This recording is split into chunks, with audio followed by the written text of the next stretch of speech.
आप ये इमेजिन करो कि एक 13 साल का लड़का जिसके माता पिता दोनों की डेथ हो जाती है, वो घंटों खेतों में मेहनत करता है सिर्फ एक वक्त के खाने के लिए। अब आप इमेजिन करो कि इसी लड़के ने आगे चलकर वर्ल्ड का नंबर 1 ईवी कार कंपनी बना दी। ये कहानी है BYD के फाउंडर वांग चुआनफू की।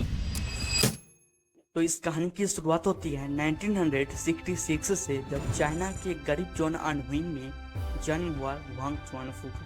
वह एक पुअर फैमिली से थे। इनके माता पिता खेतों में काम करके अपने खाने का इंतजाम करते थे और वांग चुआनफू जब 13 इयर्स के हुए, उसी समय इनके माता पिता दोनों की डेथ हो जाती है। अब इनकी फाइनेंशियल कंडीशन और ज्यादा खराब हो जाती है। लेकिन वांग चुआनफू के जो बड़े भाई थे, उन्होंने इन्हें पढ़ाई छोड़ने नहीं दिया और वांग चुआनफू स्कूल जाते थे और टाइम मिलने पर खेतों में भी काम किया करते थे। और इलेक्ट्रॉनिक चीजों में इन्हें बहुत ज्यादा इंटरेस्ट था, जिससे यह इसी से रिलेटेड बुक को पढ़ा करते थे। और 1987 में वांग चुआनफू ने अपनी ग्रेजुएशन सेंट्रल साउथ यूनिवर्सिटी से पूरी की और इन्होंने चाइना के टेक्निकल इंस्टीट्यूट में पढ़ाई शुरू की, जिसका नाम था ननफिडस रिसर्च इंस्टीट्यूट।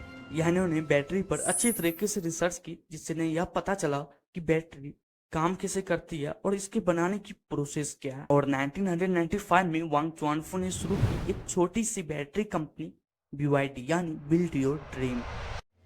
उस टाइम इनकी टीम में मात्र 20 लोग थे और सभी काम मैनुअली हाथों से ही होता था। इन्होंने कम कॉस्ट में हाई क्वालिटी बैटरी बनानी शुरू की और सिर्फ 3 साल में BYD जापानीज कंपनी को चाइना के मार्केट में टक्कर देने लगी। BYD उस टाइम पर एक स्ट्रॉन्ग बैटरी मैन्युफैक्चरर बन चुका था और नोकिया, मोटोरोला जैसे कई सारे मोबाइल डिवाइसेस में BYD की बैटरी इस्तेमाल होने लगी। अब इनकी काम बहुत ही अच्छी तरीके से चल रही थी, लेकिन वांग चुआनफू अभी भी सेटिस्फाइड नहीं थे। ईयर 2003 में वांग चुआनफू ने एक डिसीजन लिया बैटरी कंपनी को कार मैन्युफैक्चरर बनाना।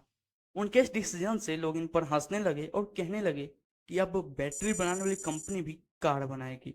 लेकिन वांग चुआनफू ने कहा कि फ्यूचर में कार की सबसे महंगी पार्ट बैटरी होगी और वो हमारे पास है और बाकी चीज हम सीख लेंगे। और इसी सोच के साथ BYD ने बंद हो चुकी कार कंपनी खरीदी सिर्फ $30 मिलियन में, जिसका नाम था किंचुआन ऑटो। और 2 साल बाद यानी ईयर 2005 में BYD ने लॉन्च की अपनी पहली प्रॉपर सेडान BYD F3। इसकी कीमत काफी कम थी, जिससे चाइना की मिडिल क्लास इसे आसानी से अफोर्ड कर सकते थे, जिससे BYD चाइना की टॉप सेलिंग सेडान बन गई।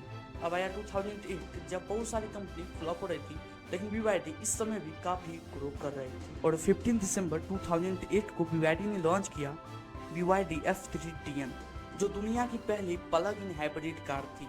और BYD के इसी स्ट्रैटेजी से इम्प्रेस होकर वॉरेन बफेट ने BYD में स्टेक खरीदे और उन्होंने इन्वेस्ट किया 230 मिलियन और लिया 10% स्टेक। और इस इन्वेस्टमेंट ने BYD को एक ग्लोबल स्पॉटलाइट में ला दिया था। वहीं इससे पहले BYD को काफी कम लोग जानते थे। और इसी टाइम जब एलन मस्क से पूछा गया क्या वे BYD को खतरा मानते हैं, तब इन्होंने कुछ ऐसे जवाब दिया।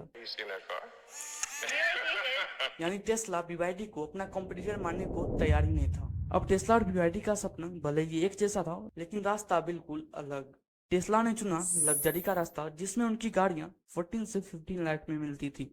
वहीं BYD की गाड़ियां 10 से 15 लाख में आ जाती थी, जिसे आम आदमी भी खरीद सके, जिसके वजह से ईवी मार्केट में BYD का रुतबा कायम हो गया। और 2023 तक BYD बन चुका था वर्ल्ड का सबसे बड़ा ईवी सेलर। लेकिन अब आप सोच रहे होंगे कि यह कार इंडिया की सड़कों पर क्यों नहीं दिखती। एक्चुअली BYD की एंट्री इंडिया में 2007 में ही हो गई थी, चेन्नई में एक बैटरी एंड इलेक्ट्रॉनिक आइटम के प्लांट के साथ। लेकिन जब वो इलेक्ट्रिक कार को इंडिया में इंपोर्ट करना शुरू किए, तो इंडियन गवर्नमेंट ने इन पर 100% का इंपोर्ट ड्यूटी लगा दिया। यानी जो कार चाइना में 15 लाख की है, वो इंडिया आते आते 13 से 35 लाख की हो जाती है, जबकि टाटा और महिंद्रा की कार इससे आधे दाम में मिल जाती है। तो इतनी कॉस्टली चाइनीज कार आखिर कोई क्यों ही खरीदेगा।